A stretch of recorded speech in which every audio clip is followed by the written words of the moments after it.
के लिए हमें कुछ भी नहीं है।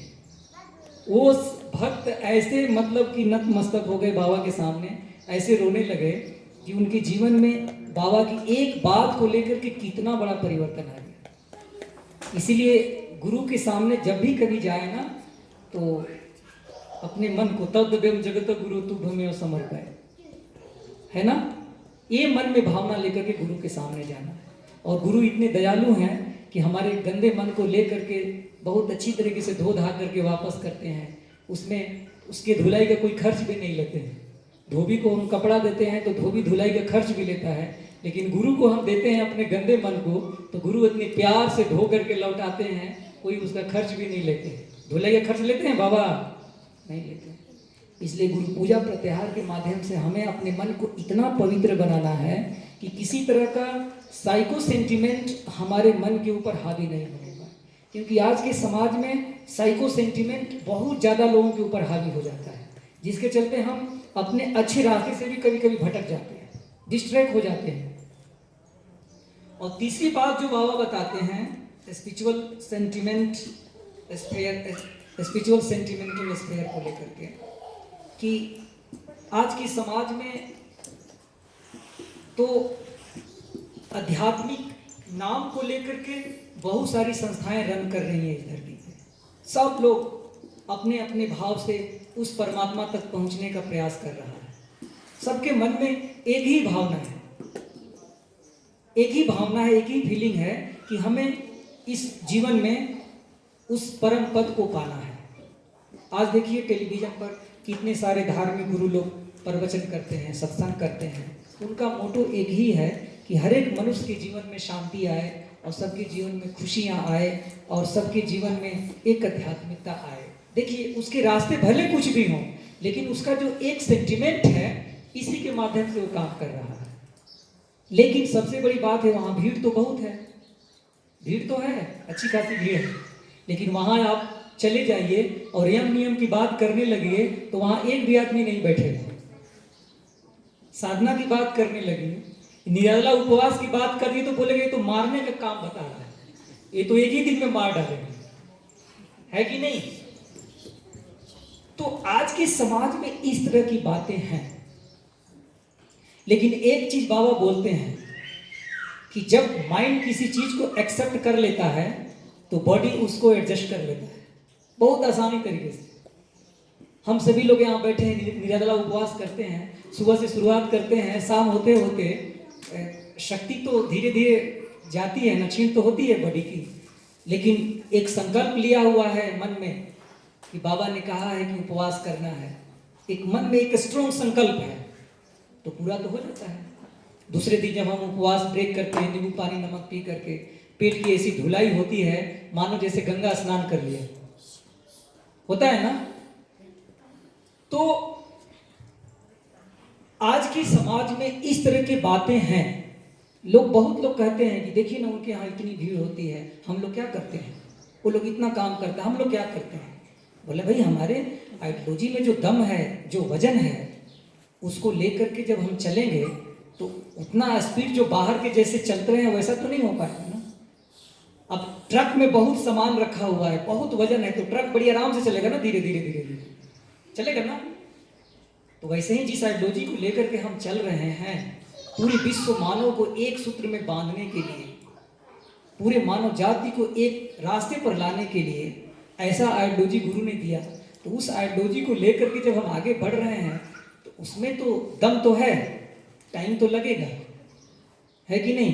एक बार किसी ने कहा कि दादाजी एक जगह भागवत चल रहा है, चलिए ना सुन करके आते हैं। बोले चलो। गए तो हम लोग पीछे बैठे, बहुत अच्छी अच्छी कथाएं चल रही थी वहाँ पर, खूब बड़ी बड़ी बातें चल रही थी, सब कुछ हो गया। तो अंत में हम लोग जा करके जो संत महात्मा जो भागवत कह रहे थे उनके पास हम लोग गए, तो बोले कि इतनी बातें जो आप कह रहे थे ये सब आपके जीवन चरित्र में दिखता है। तो बोलते सीधे सीधे वो आदमी इतना ऑनेस्ट, बोलते अरे स्वामी जी ये बात समाज के लिए है, कि हम लोगों के ऊपर लागू नहीं होते। सोचिए, तो जब तक वो बातें हमारे धर्माचरण में नहीं दिखेगा, दूसरे को कहने से क्या होगा। जब मैं ट्रेनिंग सेंटर में था, training department Banaras training centre में, तो एक हरिद्वार किसी मठ से एक लड़का आ गया हमारे यहाँ सन्यासी बनने के लिए। उसी दिन उपवास था, फास्टिंग था, एकादशी था, उसी दिन आ गया। और अप्रैल का महीना, बनारस में गर्मी बहुत पड़ती है, बहुत भयंकर गर्मी पड़ती है। आ गया, सुबह आया, दोपहर में आके बोला कि दादाजी हमको प्यास लगी है। तो मैं बोला आज तो उपवास है ना, यहाँ आज एकादशी का व्रत है, आज तो पानी नहीं पीते हैं। बोला अरे मैं मर जाऊंगा, हमको कुछ दीजिए खाने को और पानी पिलाइए। तो बोला कोई मरता नहीं है, थोड़ा एडजस्ट करो। 1 घंटा के बाद फिर आया, बोला मैं मर जाऊंगा, आपके ऊपर ठप्पा लग जाएगा पाप का कि एक संत को बुला करके आपने मार डाला। बोला नहीं भाई कोई नहीं मरेगा, हम है ना यहाँ। बोला आप गारंटी लेते हैं? बोला हम गारंटी लेते हैं। शाम को 4 बजते बजते सब कुछ मिलाया कि उसकी जान निकल जाएगी। तो थोड़ा सा नींबू पानी बना करके उसमें शहद डाल करके दिया, जान आया। फिर उसको जान आते ही बोलना शुरू कर दिया। वो वैसे ही सी बात बोलता हमारे ट्रेनिंग लोगों के बीच में कि बोले कहाँ आकर के तुम लोग फंस गए हो, ये सब मारने का उपाय बता रहे हैं। अरे खाने पीने की जिंदगी मिली, जाकर के मस्ती करो, यहाँ क्यों फंसे हुए हो? अब सबके अंदर एक निगेटिव एक सेंटीमेंट डालना शुरू कर दिया। तो हमारे पास जो मॉनिटर, जो रूटीन इंचार्ज होता है, आकर के बोले कि दादाजी ये तो सारी माहौल को यहाँ पर बिगाड़ देगा, ये तो इसको रखने से अच्छा नहीं होगा, यहाँ किसी दूसरी जगह इसको ट्रांसफर कर दीजिए।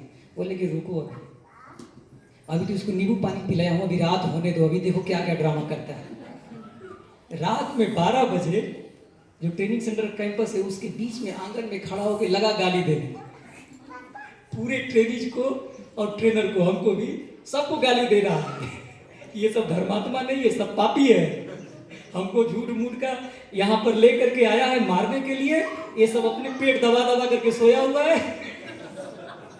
खूब बोल रहा है। हम लोग चुपचाप रहे। सुबह हुआ, पान करने के बाद फिर सबको नींबू दिया जाता है। नींबू दिया गया तो एक ट्रेनर उससे पूछा, मैं छत के ऊपर था, देख रहा था, क्योंकि ट्रेनर का बहुत बड़ा रोल होता है, सबको स्ट्रांगली सुपरवाइज करनी पड़ती है। तो मैं सुन रहा था, तो एक ट्रेनर पूछा, अच्छा घनश्याम नाम था उसे, घनश्याम जी आप उपवास क्यों नहीं करना चाहते हैं? तो जवाब क्या दिया, ये उपवास मेरे लिए नहीं है, मेरा मन मणिपुर को पार कर गया है, जिसका मन मणिपुर से नीचे है ना, ये उसके लिए। मैं सोचा कि देखो ऐसे ही लोग आज के समाज में लोगों को गलती गलती बात बता करके डिमोरलाइज करता है और एक्सप्लॉइट करता है। तो आप कहीं भी चले जाएंगे तो इस तरह के आप लोग 2-4 मिल जाएंगे। उपवास के दिन हो तो उपवास के दिन में तो और आपका बैंड बच जाएगा। इसलिए बाबा की जो बातें हैं इसमें एक दम है, इसको लेकर के आगे बढ़ने में समय तो जरूर लगेगा, लेकिन संपूर्ण मानवता की भलाई भी इसी में है, इसके अलावा कोई और रास्ता भी नहीं है। कुछ कॉमन चीजें हैं बाबा कहते हैं, कुछ डिफरेंसेस हैं जो कोई माने नहीं रखता समाज को एकबद्ध करने में। जैसे भोजन हो गया, ठीक है, ड्रेस हो गया, और लैंग्वेज भाषा हो गया, और रिलीजन हो गया। ये 4 चीज को लेकर के बाबा कहते हैं बड़ा ही सेंटिमेंटल चीज होता है, इसको आप छेड़ नहीं सकते। जैसे भोजन है, भोजन आदमी क्लाइमेट के अनुकूल हर जगह अपने अपने तरीके से करता है। आप उसके ऊपर नहीं थोप सकते कि एक जैसा भोजन तुम लोग क्यों नहीं करते, कभी संभव नहीं है। जैसे हिमाचल के लोग यहाँ रात में भी दाल भात खाते हैं, है कि नहीं? और कहीं नॉर्थ बिहार साइड चले जाइएगा तो वहाँ रात में रोटी खाते हैं। तो क्या आप बोल सकते हैं कि हिमाचल के लोग को ही रोटी खानी चाहिए, या हिमाचल के लोग नहीं बोल सकते कि बिहार के लोगों को भात खाना चाहिए रात में? तो एक जोग्राफिकल जो फीचर्स है और जो क्लाइमेट है उसके अकॉर्डिंग आदमी का भोजन बदलता है। एक जैसा आप इसके ऊपर आप दबाव नहीं डाल सकते। अगर इसको आप अगर अपोज करना शुरू करेंगे तो लोग आपको कभी मानने नहीं देंगे। आप एग्जाम्पल बाबा इसमें लिखते हैं, जैसे पंजाब के लोग है कि नहीं, सरसों का तेल खाते हैं, ठीक है, और वही तेल अगर महाराष्ट्र आप चले जाइए आप साउथ में तो उन लोगों को बदबू करेगा, नहीं खाएंगे वो। वहां लोग नारियल का तेल खाता है, और नारियल का तेल लोग नॉर्थ में लगाते हैं शरीर में, वो बाल में लगाएंगे, चेहरे में लगाएंगे, उसको खाते खाते नहीं है ना। पंजाब के और भी कहीं आप वेस्टर्न पंजाब में चले जाइए, ईस्टर्न पंजाब में चले जाइए, वहां भी लोग घरों में घी में सब्जी बनाते हैं, तेल नहीं खाते हैं लोग।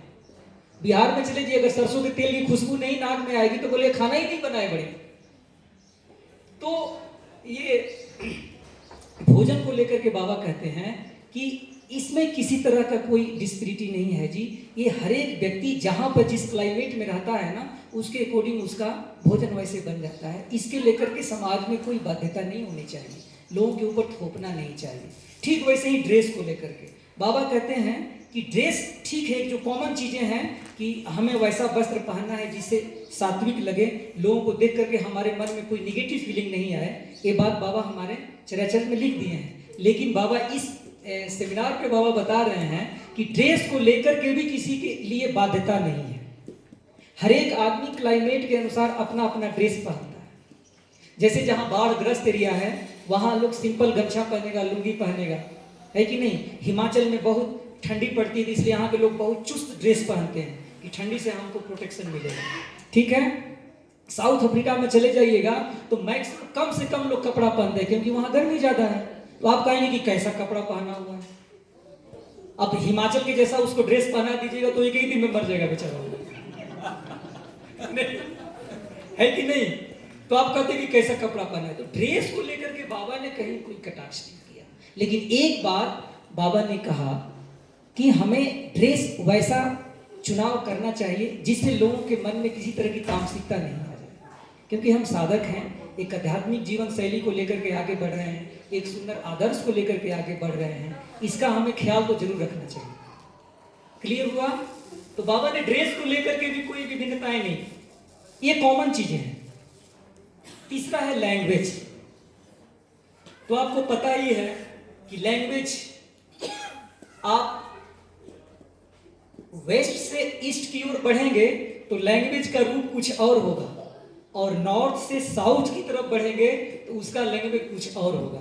बाबा कहते हैं कि वेस्ट से ईस्ट की तरफ आप आगे बढ़ेंगे तो हर 2 से 3 किलोमीटर में लैंग्वेज में थोड़ा सा परिवर्तन होना शुरू हो जाता है, और नॉर्थ से साउथ की तरफ बढ़ेंगे तो हर 10 से 15-20 किलोमीटर जाते जाते लैंग्वेज बदल जाता है।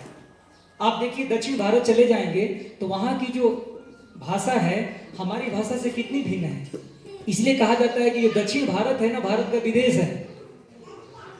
भारत का दक्षिण भारत विदेश है एक तरह का। तो बाबा कहते हैं कि लैंग्वेज को लेकर के भी लोगों के मन में कोई भी कलुषित भावना नहीं आनी चाहिए। सभी बाबा ने जितने भी स्थानीय लैंग्वेज है, बाबा जहां भी गए उस भाषा का बाबा ने सम्मान किया। देखते नहीं है हम लोग आज धर्म महासम्मेलन आनंद नगर में जाते हैं तो एक छौ नृत्य होता है, बाबा अपने सामने कराते थे, और आज भी वही सिस्टम है। पीपीदा के सामने भी वो छौ नृत्य होता है।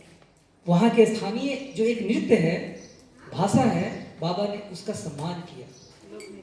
तो देखिए धर्म गुरु समाज गुरु की ये सबसे बड़ी पहचान है कि सबका रिस्पेक्ट करना है। और हम लोग कभी कभी बिगड़ जाते हैं, डिस्टर्ब हो जाते हैं, बहुत खुलेआम किसी को चैलेंज कर देते हैं, ये बिल्कुल गलत बात है।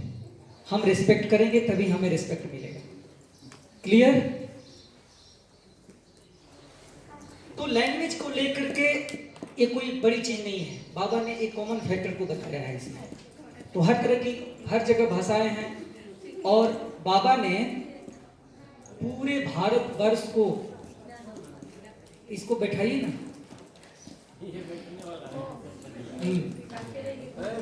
परमपिता बाबा की जय। सीधा एकदम सीधा बैठ जाइए। तो लैंग्वेज को लेकर के बाबा बोलते हैं एक बात और, कि सभी भाषाओं की जो जननी है, जो रिसोर्स है, मेन रिसोर्स है, उसको बाबा ने संस्कृत कहा। संस्कृत है सभी भाषाओं की जननी। आने वाले समय में संस्कृत का इतना महत्व होगा कि आप देखिएगा। बाबा कहते हैं कि संस्कृत है तभी संस्कृति है ना। संस्कृत से ही हमारी संस्कृति बची है। भारत का जो गुरुकुल की जो व्यवस्था थी उसमें संस्कृत पढ़ाया जाता था, और संस्कृत में ही सारे वेद, सारे शिष्यों को गुरु रटा करके याद करा देते थे, वेद को सुन करके याद करते थे। इसलिए वेद को एक श्रुति भी बोलते हैं, वेद का एक नाम श्रुति है। श्रुति मतलब जिसको सुन करके हम याद करते हैं उसी को हम श्रुति कहते हैं, वेद कहते हैं, ज्ञान। तो उस समय में देखिए संस्कृत का कितना बड़ा महत्व था, उसी से सारी भाषाएं धीरे धीरे धीरे धीरे करके बाहर निकली। और आज है कि उसी संस्कृत को लोग कितना इग्नोर कर दिया कि हमको तो लगता है कि स्टैंडर्ड 10 के बाद संस्कृत ही खत्म हो गया है कि नहीं। बनारस में एक संस्कृत विश्वविद्यालय है, सुना होगा आप लोगों ने, वहाँ संस्कृत की पढ़ाई होती है और आज भी वहाँ के बच्चे संस्कृत में पीएचडी करते हैं। वहाँ से बनारस हिंदू यूनिवर्सिटी, वहाँ भी फैकल्टी है संस्कृत की। इतना अच्छा संस्कृत लोग बोलता है, आप सुन करके गदगद हो जाए। एक लड़के को मैंने आनंद सूत्रम दिया, आनंद सूत्रम के 5वें पूरे 1 से लेके 5वें चैप्टर को ऐसा संगीतबद्ध रूप में, रिदम के रूप में बोल दिया कि हमारा मन बोला कि चलो हमारे ट्रेनिंग सेंटर, हम तुम्हारा रिकॉर्ड करेंगे। बोले कभी बाद में आएंगे। बोला क्या बनना चाहते हो? बोला हम एक वैदिक ऋषि बनना चाहते हैं। बोला क्या करोगे बन करके? बोले कर्मकांडी बनेंगे, दुनिया वालों को बताएंगे कि संस्कृत का कितना बड़ा महत्व है।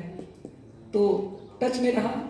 अचानक उसके माइंड में एक ऐसा परिवर्तन आया कि एक दिन रात के 12 बजे हमारे पास आया, टेलीफोन नंबर था, एक बार तो उसको घुमा ही दिया था, आ गया रात के 12 बजे, खूब रो रहा है। बोले क्या करूं, क्या क्या हो गया?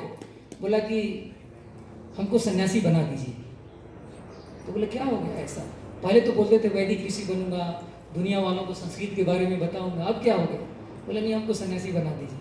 बोले देखो सन्यासी तो बना दूंगा लेकिन बहुत कठिन जिंदगी है, झेल पाओगे? बोला हाँ झेल लेंगे। तो अब ट्रेनिंग सेंटर के बाहर की लाइफ बिल्कुल अलग होती है, ट्रेनिंग सेंटर की लाइफ बिल्कुल डिफरेंस है। वहाँ आया जब एक ही दिन का जब रूटीन में रहा तो बोला हमारे बस का नहीं है, चला गया। लेकिन है अच्छा लड़का है। तो लैंग्वेज को लेकर के बाबा कहते हैं सभी लैंग्वेज जो है उसका हमें सम्मान करना है, उसको प्रमोट करना है, लेकिन जहाँ तक संस्कृत है उस संस्कृत को हमें जिंदा रखना है, क्योंकि यही हमारी संस्कृति को बचाएगा। ये खत्म हो गया तो संस्कृति खत्म हो जाएगी। इसलिए जितने भी हमारे वेद हैं, उपनिषद हैं, पुराण हैं, है कि नहीं, वो सब कुछ संस्कृत में ही लिखा हुआ है। ए बच्चा लोग क्या करें? अंत में आता है रिलीजन, धर्म। धर्म को लेकर के बाबा ने कहा कि इस दुनिया में कभी एक नहीं हो सकता। इस दुनिया में जितने भी कम्युनिटी के लोग हैं, सब लोगों की अपनी अपनी विचारधाराएं हैं, इसको आप फोर्स नहीं कर सकते। जिस तरीके से बाबा एग्जाम्पल देते हैं कि आनंद मार्ग समाज में जिस तरीके से दुनिया के प्रत्येक आदमी को मार्गी नहीं बना सकते, ठीक है, जितने मार्गी हैं सबको गृही आचार्य नहीं बना सकते, तात्विक नहीं बना सकते, जितने तात्विक हैं सबको अवधूत नहीं बना सकते, जितने अवधूत हैं सबको पुरोधा नहीं बना सकते, जितने पुरोधा हैं सब पुरोधा प्रमुख नहीं बन सकते। ये बाबा एग्जाम्पल दे रहे हैं। ठीक वैसे ही संसार के प्रत्येक हर एक व्यक्ति को एक धर्म में नहीं ला सकते, लेकिन एक ऐसा कॉमन फैक्टर बाबा बताए, मैं पहले बोल चुका स्पिरिचुअल कल्ट को लेकर के, कि हर एक आदमी के मन में ये बातें बैठी हुई, जन्मों जन्मांतर से लेकर के उसके मन में एक अनंत की चाहत है, एक अनंत सुख की कामना, एक परमात्मा के लिए एक जो आकर्षण है उसके मन में, वो तो है। जन्मों जन्मांतर का संस्कार उसके मन में बैठा हुआ है, उसको लेकर के वो व्यक्ति है। तो बाबा कहते हैं कि उस साइकिक वेव को हमें टच करनी है, उस मानसिक तरंगों को हमें टच करनी है, ताकि वो हमसे जुड़ जाए। देखिए हमारे दादा दीदी लोग बाहर के देशों में जाते हैं, मैक्सिमम क्रिश्चियन लोग हैं, इस्लाम के लोग हैं, लेकिन वो लोग साधना सीखते हैं, करते हैं, और उन्हीं लोगों के चलते सब मैनेज होता है कि नहीं? क्यों सीख लिया हो? इस्लाम लोग तो इतने कट्टर होते हैं, वो जल्दी नहीं मानेंगे आपकी बात को। लेकिन आप उसके सामने जाइए कि भाई जो आप नमाज पढ़ते हैं, आप इस चीज को मेडिटेशन करेंगे तो नमाज में आपकी और प्रगति हो जाएगी। एक बहुत पहले की बात है, एक हमारे दादाजी साउथ जा रहे थे, उनके हाथ में नमः शिवाय शंताय एक बुक थी।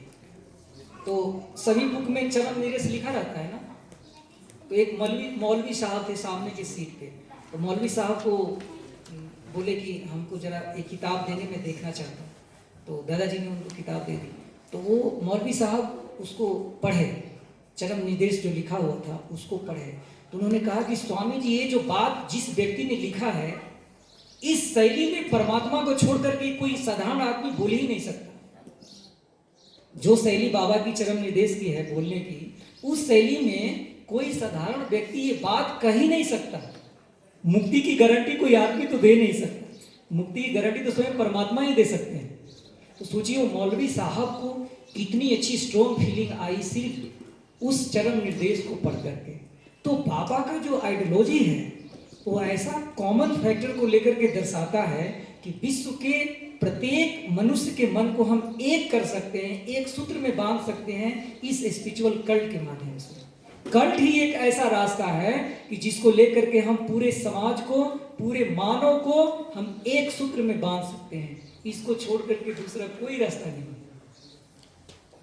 लेकिन बात आती है कि हमारा मन जितना विकसित होगा, जितना डेवलप्ड होगा, साधना करके हम यम नियम का पालन करके पास और रिपू के बंधन से जितने मुक्त होंगे, उतना ही हमसे बाबा काम लेंगे।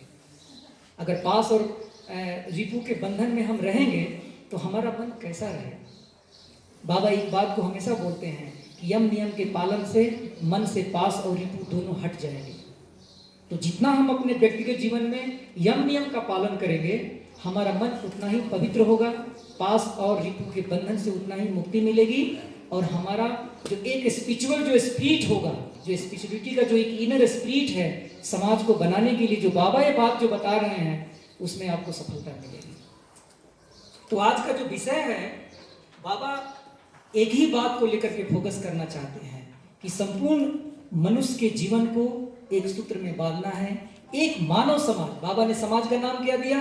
एक मानव समाज। Human society is a an individual, one and an individual. एक है, इसको कभी भी तोड़ नहीं सकते, इसको अविभाज्य नहीं कर सकते। इसलिए बाबा इस बात पर हमेशा जोर दे रहे हैं कि जिस आदर्श को लेकर के, जिस स्ट्रॉन्ग आइडियोलॉजी को लेकर के मैं इस धरती पर आया हूं, उसे इम्प्लीमेंट करना है। और इम्प्लीमेंट करने के लिए ही बाबा ने कैडर का सिस्टम दिया। हम सभी लोग इतने जो बैठे हैं ना, ये सब बाबा के सिपाही हैं, बाबा के कैडर हैं। हम लोग जो चीज़ जाने, जो समझे, साधना के माध्यम से उसको अपने जीवन चरित्र में उतारेंगे और समाज के बीच जाकर के लोगों को रेशनली बताएंगे अपने धर्माचरण के माध्यम से, है कि नहीं? उसको रिएक्ट करके नहीं, है कि नहीं? क्योंकि जब मनुष्य के जीवन में जब मोरलिटी आती है, जब स्पिरिचुअलिटी आती है, तो उसके अंदर रेशनलिटी आ जाती है।